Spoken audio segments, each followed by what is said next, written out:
Hello friends, welcome to YouTube channel. हम कर रहे थे budget line equation. Last time हमने बजट लाइन इक्वेशन में क्या देखा था कि ये हमारे पास बजट लाइन इक्वेशन थी, I is equal to X into P of X plus Y into P of ये पी ऑफ वाई है, ठीक है ना, वाई और इसकी प्राइस, ठीक है।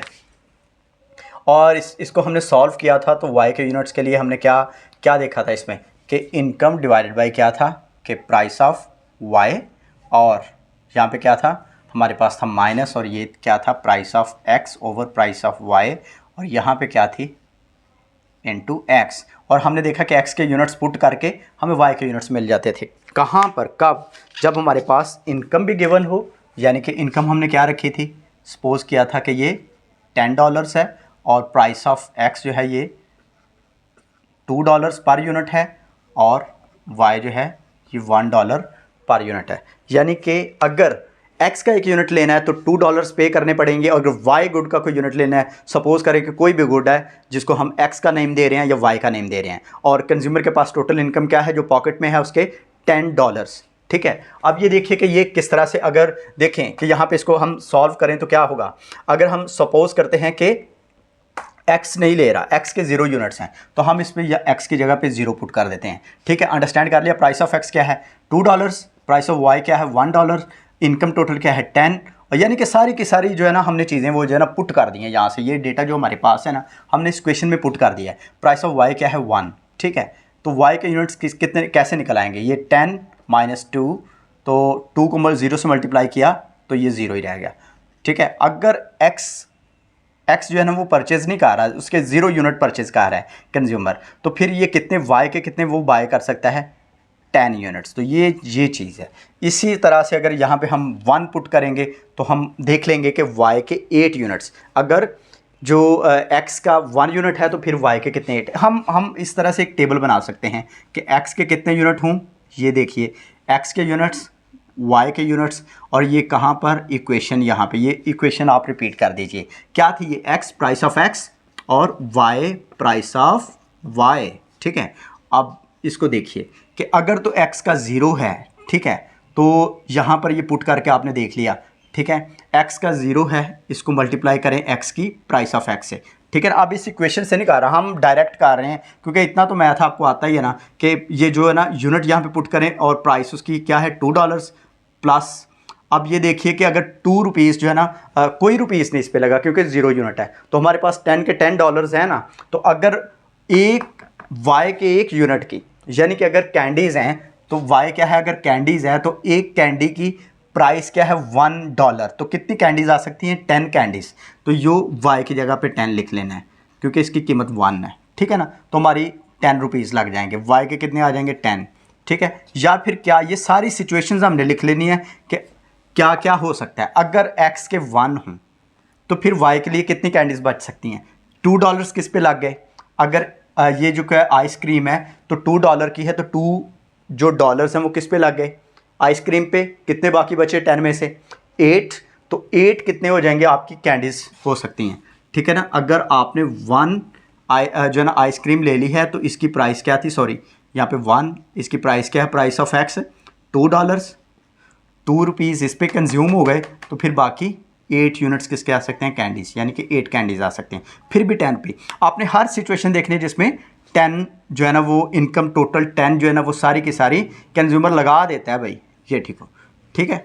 अब ये देखिए यहाँ पे कितने आ जाएंगे 8, और यहाँ पे अगर एक्स की, मैं यहाँ पे बाकी आपने खुद ही सॉल्व करने हैं, मैं यहाँ पे लिख देता हूँ कि अगर तो एक्स के 2 यूनिट्स हैं, ठीक है, तो $4 इस पे कंज्यूम हो गए, और बाकी इस यहाँ पे कितने बचे जो हैं, अगर यहाँ पे क्या है 2 हैं तो 2 प्लस ये 4 है इस पे हो गए, तो ये 6 हो सकते हैं, ठीक है। तो ये 6 हैं, ठीक है। अगर तो 3 हैं तो यहाँ पर कितने हो जाएंगे 4 हैं, यहाँ पे अगर 4 हैं तो यहाँ पे कितने हो जाएंगे 2। अगर यहाँ पे 5x ले लिए तो फिर सारे के सारे इनकम x पे लग गई, y की 0, ठीक है। ये आपके पास एक कॉलम आ जाएगा, ठीक है। ये आपने खुद बनाने हैं, ये आपका होमवर्क है भाई, ठीक है। क्या आपने इक्वेशन में ये पुट कर करके x और प्राइस ऑफ x और y और प्राइस ऑफ y आपने पुट करके देखनी है कि किस तरह से सारी यहाँ पे आंसर 10-10 आ रहे हैं, ठीक है ना। ये आपने सिचुएशन, ये बजट लाइन का एक टेबल हो सकता है। ठीक है, वीडियो लंबी ना हो इसलिए हम इसको क्या करते हैं, अब इसी इक्वेशन को हम अगर यहाँ पे मिटा के बजट लाइन से वो लाइन भी ग्राफिकल जो है ना वो प्लॉट करें हम उसको ग्राफ के अंदर, तो हम क्या देखेंगे, ठीक है, उसकी पिक्टोरियल फॉर्म। अब ये देखें कि बजट लाइन में क्या है कि उन कॉम्बिनेशंस हैं जो कंज्यूमर इनकम को किस पे जो है ना वो एलोकेट करके मिलते हैं, एक्स और वाई गुड पे। एक्स को यहाँ पे रख लें, वाई को यहाँ पे रख लें। अब ये देख लीजिए कि एक्स के अगर 5 तक यूनिट्स जा रहे हैं तो 1 2 3 4 5, 1 2 3 4 5, और यहाँ पे वाई के रख लें तो ये क्या है 0 2 0 2 4 6 8 और 10, 2 4 6, क्योंकि 0 तो ये है, ठीक है, 6 8 और 0 2 4 6 8 10, ठीक है, 12 लिखने की ज़रूरत ही नहीं है।